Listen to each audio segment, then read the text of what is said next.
In theorem number 9.3, this is that perpendicular from the center of a circle on a chord bisect it.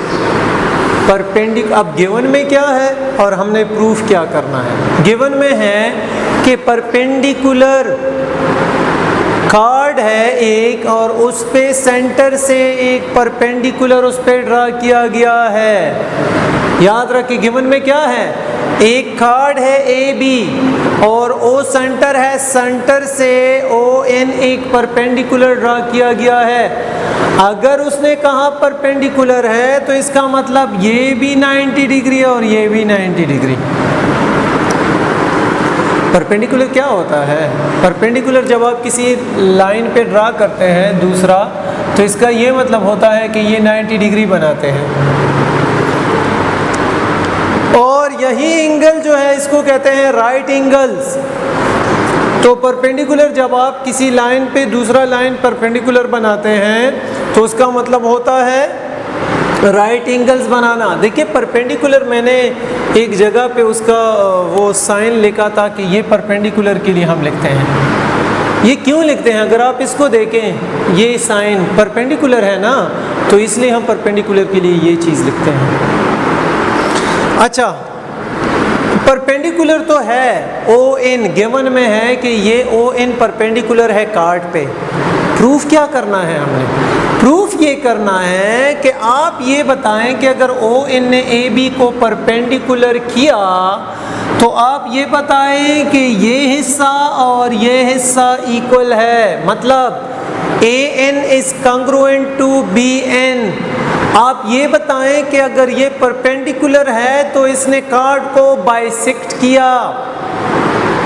अगर ओ N perpendicular है A B तो we are to prove that A N and B N are congruent. कैसे proof करेंगे?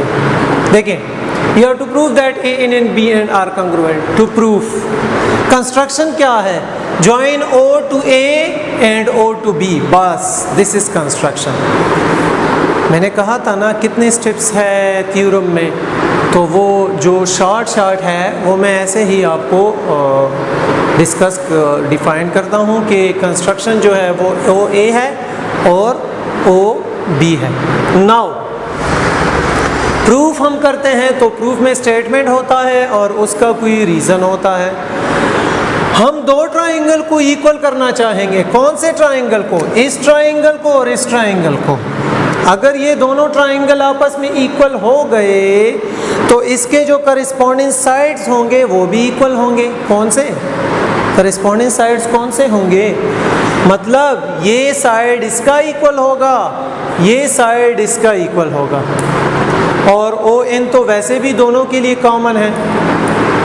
तो हमने proof ये करना है कि A N is equal to B N. आते हैं ये ट्राइंगल इस ट्राइंगल का करस्पॉन्डेंस करते हैं। देखें इधर देखें, मैं यहाँ पे डिस्कस करता हूँ। ओ एन दोनों के लिए कॉमन है, ठीक हो गया, एक साइड तो हो गया। O N is congruent to O N क्योंकि कॉमन है। ओ ए और ओ बी क्या है? कंस्ट्रक्शन से हमें पता चला, या रेडियस भी है।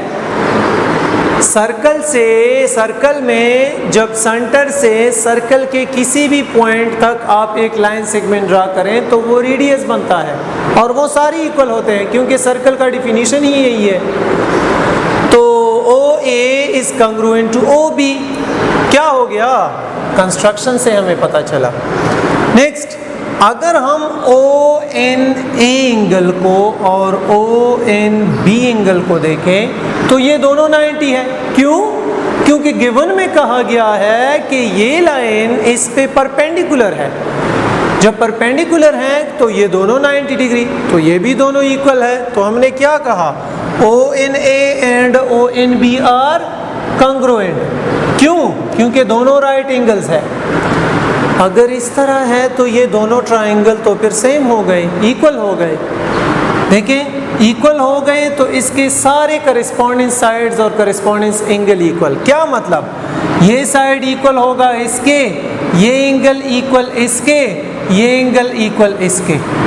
लेकिन मुझे एंगल की ज़रूरत नहीं है, मुझे चाहिए क्या, AN is equal to BN, congruent to BN।